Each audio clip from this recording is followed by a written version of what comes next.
नमस्ते साथीहरु, तपाईलाई स्वागत छ पर्फेक्ट ट्युटोरियल नेपालमा। आज म स्वताजा गोरखापत्रमा प्रकाशित लोकसेवा सम्बन्धी सामग्री लिएर उपस्थित भएको छु। अब सुरु गरौँ। एकमा छ युरोकप 2020 मा कति राष्ट्रको सहभागिता रहेको छ? 24। युएफए ले 4 वर्ष अघि नै सहभागी देशको संख्या 16 बाट 24 पुर्याउने निर्णय गरेको।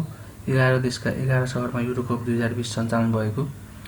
2 मा छ मिस युनिभर्स 2020 को उपाधि जित्ने सुन्दरी को हुन्?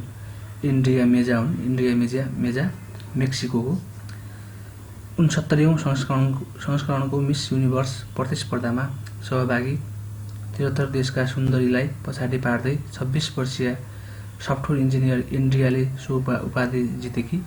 सन् 2021 मे 16 मा सम्पन्न प्रतियोगितामा ब्राजिलकी जुलिया गामा फर्स्ट र पेरुकी ज्यानिक मासेटा सेकेन्ड रनर अप भएका। त्यस्तै छ चलचित्र क्षेत्रको विश्व प्रतिष्ठित ओस्कार एकाडेमी अवार्ड 93औं संस्करणमा सर्वोत्कृष्ट चलचित्र कुन घोषित भयो? नोम्याडल्यान्ड भएको छ। नोम्याडल्यान्ड। सर्वोत्कृष्ट घोषित अन्य विधा कलाकार सर्वोत्कृष्ट अभिनेता एन्थनी हकिन्स द फादर। सर्वोत्कृष्ट अभिनेत्री फ्रान्सिस मैकडोर्मान्ड नोम्याल्यान्ड। अनि सर्वोत्कृष्ट निर्देशक लो झाओ नोम्याडल्यान्ड। सर्वोत्कृष्ट सह अभिनेता डेमियल कलुया जुट्स इन द ब्ल्याक मसीह। सर्वोत्कृष्ट अभिनेत्री युन यु जङ मिनारी। सर्वोत्कृष्ट गीत फाइटर फर यु बोलको गीत Judas and the black Messiah. त्यसै गरी छ सर्वोत्कृष्ट अन्तर्राष्ट्रिय feature film award another round. सर्वोत्कृष्ट एनिमेटेड फिचर फिल्म सोल। सर्वोत्कृष्ट animated short film if anything happen I love you. सर्वोत्कृष्ट live action short film two distant strangers. सर्वोत्कृष्ट डकुमेन्ट्री सर्ट सब्जेक्ट कोलेट। सर्वोत्कृष्ट documentary feature film my octopus teacher. सर्वोत्कृष्ट adapted screenplay the father. सर्वोत्कृष्ट छायाङ्कन Eric मेसेर्स मिडट। चलचित्र MAC. सर्वोत्कृष्ट visual effect चलचित्र Tenet. सर्वोत्कृष्ट सम्पादन एवं ध्वनि चलचित्र साउन्ड अफ मेटल। 4 मा छ साइप्रसमा पहिलो महिला सभामुख बन्न सफल राजनीतिज्ञ को हुन्? अनिटा डिमेट्रियो हुन्। सन् 1960 मा स्वतन्त्र भएको साइप्रसको दोस्रो सर्वाधिक शक्तिशाली पदमा डिमेट्रो चयन भएकी। बेलायतको उपनिवेशबाट मुक्त भएपछिका 61 वर्षमा धेरै महिला सदस्यले राजनीति पद प्राप्त गरे पनि डिमेट्रियोले प्राप्त गरेको यो पद सबैभन्दा माथिल्लो हो।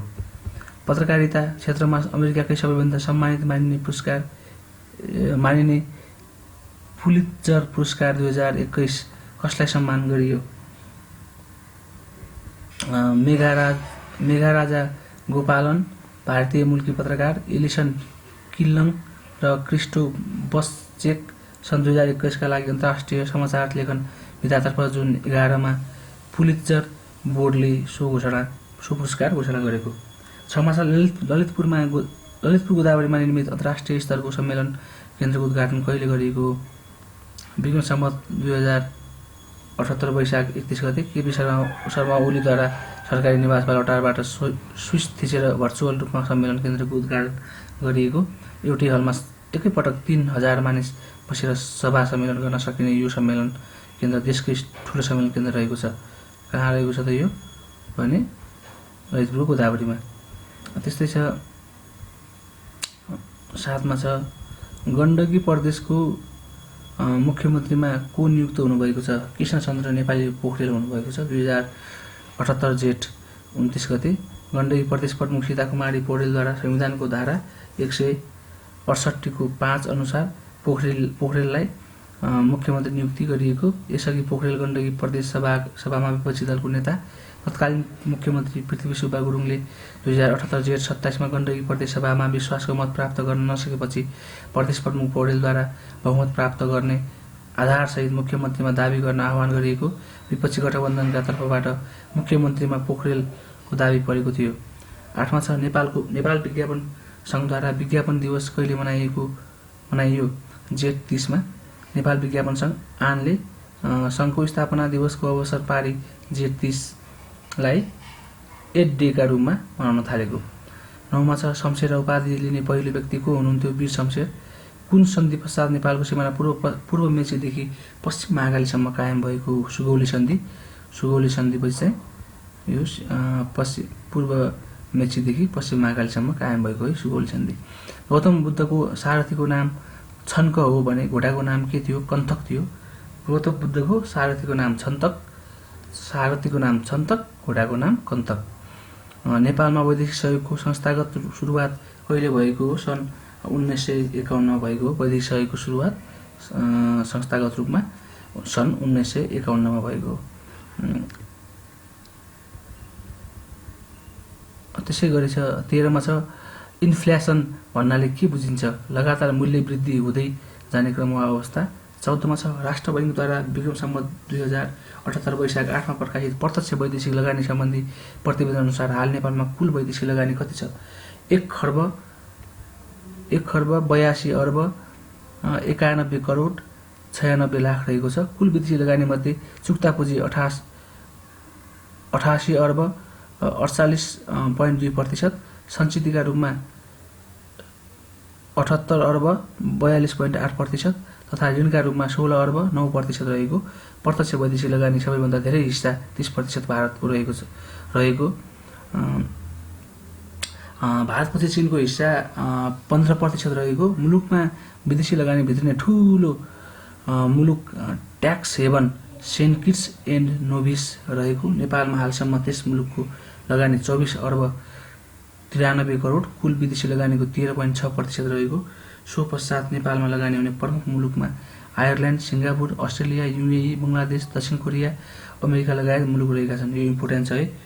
अब यो नेपालमा लगानी हुने प्रमुख मुलुकमा Ireland, Singapore, Australia, UAE, Bangladesh, दक्षिण कोरिया, अमेरिका लगायतका मुलुक रहेका छन्।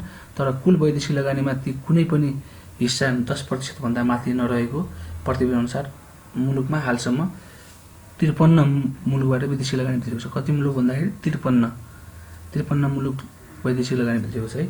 15मा छ पुँजी बजारको नियमन निकायका रूपमा नेपाल धितोपत्र बोर्डको स्थापना कहिले भएको हो? विक्रम सम्वत 2050 जेठ 25 गतेका भएको हो। विक्रम सम्वत 2050 जेठ 25 गते भएको हो। सन् 1987 ब्रुकल्यान्ड आयोगद्वारा पेश गरिएको प्रतिवेदनको नाम के हो? हाम्रो साझा भविष्य हो। सन् 1987 ब्रुकल्यान्डको आयोगद्वारा पेश गरिएको प्रतिवेदन चाहिँ हाम्रो साझा भविष्य हो। नेपाल विश्व संरक्षण सङ्घ IUCN को सदस्य कहिले भएको? सन् 1973 भएको हो। सन् 1973 विश्व संरक्षण सङ्घमा आबद्ध भएको। फाउन्टेन पेनको आविष्कार वाटरमेनले गरेका हुन् भने हवाईजहाजको आविष्कार कसले गरेका हुन्? ओरवेल राइट र विल्बर राइट। यो त थाहा नै होला तपाईँहरूलाई। टाइटानिक नामक सामुद्रिक जहाज कहिले दुर्घटनाग्रस्त भएको थियो? सन् 1912 अप्रिल 14मा भएको थियो। एकदमै प्रसिद्ध दुर्घटना हो, सबैलाई थाहा नै छ यो कुरा। सन् 1912 अप्रिल 10मा बेलायतको साउथ ह्याम्पटनबाट न्युयोर्कका लागि प्रस्थान गरेको सो जहाज 4 दिनको यात्रापछि 14 अप्रिलमा एक ठुलो हिमशिलामा ठोकिएर डुब्दा 1500 भन्दा बढी यात्रुको निधन भएको थियो। टाइटानिक त्यो बेलाका समुद्र जहाजमध्ये सबैभन्दा सुविधा सम्पन्न र विलासी रहेको बताइन्छ। चीनमा अहिले सोही विश्वविख्यात जहाज टाइटानिकको प्रतिकृति बनाउन थालिएको छ। चितवनको माडीस्थित अयोध्यापुरीमा राम, सीता, लक्ष्मण र हनुमानको मूर्ति कहिले स्थापना गरिएको हो? विक्रम सम्वत 2078 वैशाख 8 गते। विक्रम सम्वत 2078 वैशाख 8 गते चितवनको माडीस्थित अयोध्यापुरीमा राम, सीता, लक्ष्मण र हनुमानको मूर्ति स्थापना गरिएको छ। ती मूर्ति राम नवमीको दिन पारेर वैशाख 8मा प्राण प्रतिष्ठा गरिएको थियो। भरतपुरदेखि झन्डै 45 किलोमिटर दक्षिण पश्चिममा रहेको माडी नगरपालिकाका 9 स्थित गणेश कुञ्जमा मन्दिर निर्माण गरी मूर्ति राखिएको थियो। त्यसै गरी सन् 2022 को शीतकालीन ओलम्पिक खेलकुद प्रतियोगिता कहाँ हुने भएको थियो? बेजिङ चीनमा हुने भएको छ। शीतकालीन ओलम्पिक बेजिङ चीनमा 2022 को। सूर्यदेखि पृथ्वी कति किलोमिटर टाढा रहेको छ? 14 करोड 88 लाख किलोमिटर। 14 करोड 88 लाख किलोमिटर। विश्वको सबैभन्दा अग्लो एन्जेल नामक झरना कहाँ रहेको छ? दक्षिण अमेरिकाको भेनेजुएलामा रहेको छ। एन्जेल झरना दक्षिण अमेरिकाको भेनेजुएलामा रहेको छ। विश्वको सबैभन्दा गहिरो सागर कुन हो? क्यारिबियन सागर हो। विश्वको सबैभन्दा गहिरो सागर क्यारिबियन सागर हो। विगत सम्म 2078 वैशाखमा सम्पन्न नेपाल अन्तर्राष्ट्रिय चलचित्र महोत्सव निफमा राष्ट्रिय फिचर फिल्मको अवार्ड कुन चलचित्रले जित्यो? आमा खाण्डोले जितेको थियो। पुरस्कार राशि चाहिँ रु 1 लाख। त्यसै गरी गौतम बुद्ध अवार्ड $1500 सहित भारतीय फिल्म डिक्सनरीले जितेको थियो। मरुभूमिको हिरा भनेर चिनिने राष्ट्र कुन हो? लिबिया हो। लिबिया मरुभूमिको हिरा भनेर चिनिन्छ। टाई लगाउने चलन कुन देशबाट सुरु भएको हो? फ्रान्सबाट भएको हो। सार्कको नीति तर्जुमा गर्न कार्य कुन अङ्गले गर्ने गर्दछ? मन्त्री परिषदले। सूचनाको हक सम्बन्धी अभ्यास गर्ने विश्वको पहिलो राष्ट्र कुन हो? स्विडेन हो। स्विडेनले सन् 1766 मा सूचना पहुँचका लागि संविधानमै व्यवस्था गरेको संयुक्त राष्ट्र संघले स्थापनाको दोस्रो वर्षमै सन् 1946 मा पारित गरेको प्रस्ताव 59 को 1 मा सूचनाको हक सम्बन्धी व्यवस्था गरेको। संयुक्त राज्य अमेरिकाले सन् 1966 मा सूचनाको हकको कानुन बनाई लागू गरेको। सूचनाको अधिकारमा युरोपेली सङ्घले सन् 1980 को दशकमा सदस्य राष्ट्रलाई तिनीहरूका सार्वजनिक संस्थालाई निर्देश गरेको। त्यसमा छ राजधानीमा आयोजित 9 नेपाल अफ्रिका फिल्म फेस्टिभल 2021 मा उत्कृष्ट वृत्तचित्रको उपाधि कुन चलचित्रले जित्यो? सहायक श्रीमान को हस्बेन्ड गणेश पाण्डेद्वारा निर्देशित तथा शारदा गैरे निर्मित बहुप्रति प्रथामा आधारित वृत्तचित्र सहायक श्रीमान उत्कृष्ट ठहरिएको। कथानक फिल्मतर्फ आमा हिमाल उप्रेती निर्देशित तथा भूपेन कुमार खड्का निर्मित सर्वोत्कृष्ट घोषित नभएको फिल्म वृद्ध आमा बुवालाई वृद्धाश्रममा राखेको कथामा आधारित रहेको।